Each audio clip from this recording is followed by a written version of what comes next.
Well, Matt, it's September 4th, the day that we've been anticipating for a little while when IAAPA sent out an email, about a month and a half or so ago, letting us know that while they were still planning on holding the expo as scheduled, given that doesn't look like by November we're going to be completely out of this mess that we're in.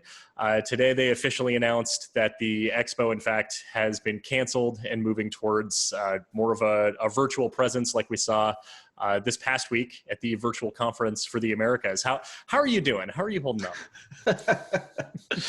Well, as we began talking before we were recording, I said I'm a little bummed, and I had written a couple of questions down, and I wrote, "What does this mean?" twice.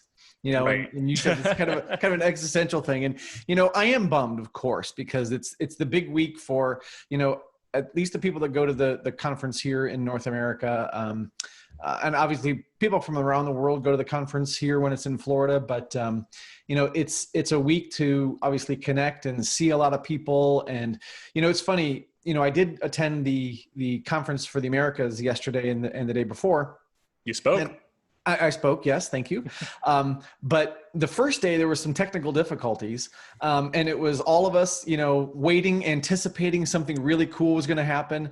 And I even mentioned this in one of the networking sessions. I told John Hallenbeck, I said, this feels kind of like the regular IAAPA when we're there in person, because we're all waiting for something really cool to happen, and we're having like 17 different conversations at the same time. Like all this stuff is going on, all this stimulus is there.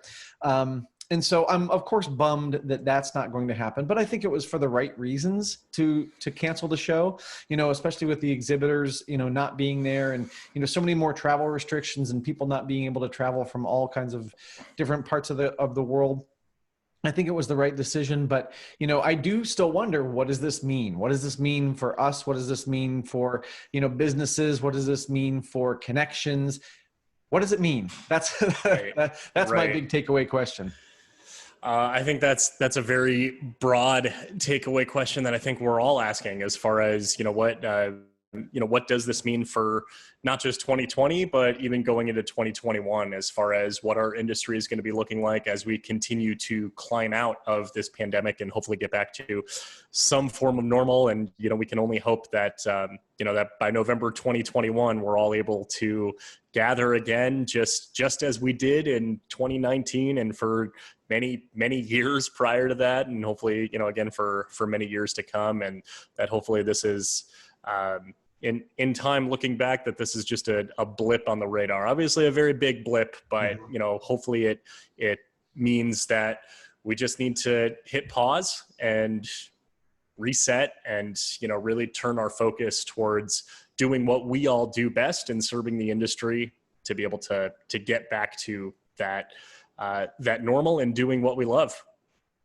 So I'm curious. So one of the things that has been announced is that there'll be like a 3-day education type session, November 16th through the 18th, I believe it was, 25 educational sessions, which should be pretty jam-packed as far as, doing that over 3 days.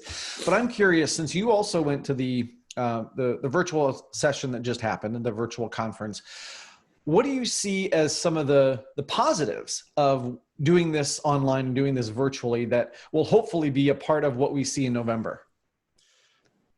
Well, the positives of all of this, and particularly as it relates to November, it means I can attend, I can participate fully in IAAPA. As as several other people know, I was not going to be able to go to Orlando, which was a tough decision, but also for joyful reasons that my wife and I are expecting in December. And, that was kind of cutting it really close to that. Even without COVID, it would be cutting it really close to that. So I was bummed, but also I don't want to say I was excited that it was canceled, but I am excited to see that we are going to be able to have this virtual participation. And I look forward to being as involved as I can be and try to replicate how involved I would be in person, but doing it, possibly sitting right here.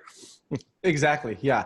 One of the things that I think I was talking to Heather Barnes, a good friend of ours, when we first kind of were shutting down everything, back in March, and we were talking about doing virtual sessions, and I was like, yeah, but it's not the same as in person. And I'm pretty sure it was her that said, if an in-person session or an in-person conference is a 10, right, and that's the ultimate, like going to IAAPA is a 10, and then doing something virtually is a 6 or a 7, and then doing nothing is a 0. I would rather have the virtual at 6 or 7, right? And I totally agree with that. And what we just saw over the last couple of days with the Conference for the Americas is there's still opportunities to connect. I met a lot of new people. I'm sure you did as well. Of course, it's not the same as getting in the same room and talking to people, but there's still that opportunity to connect. And I think that's one thing that we all have to keep in mind, is that we can feel very isolated, sitting in front of your computer, and as soon as this conversation's over, I hit leave meeting and Josh is gone, right? Poof, he's gone. But I think we need to remember that now that things are going to be more virtual, we may have to be a little bit more strategic about how we're networking and how we're getting in touch with people and how we're being proactive to stay connected. I think that's something to kind of keep in mind as we move forward with more and more online interactions. I completely agree. And I think that that's something that we've all had some practice at for the last 5-6 months or so. So channel what we've been doing and say, hey, what's been working? What could be tweaked a little bit? What could be improved? That's definitely something that's been very much on my mind. And I know that we are all going to stay connected, and we're going to stay engaged, and we're going to keep networking. And we, as successful as this past week's IAAPA virtual conference was for the Americas, I think it really sets the stage for what can be done in November and be able to do that. So, and the reason why we're able to do all of that, you know why? Why? I think it's because we are all attraction pros.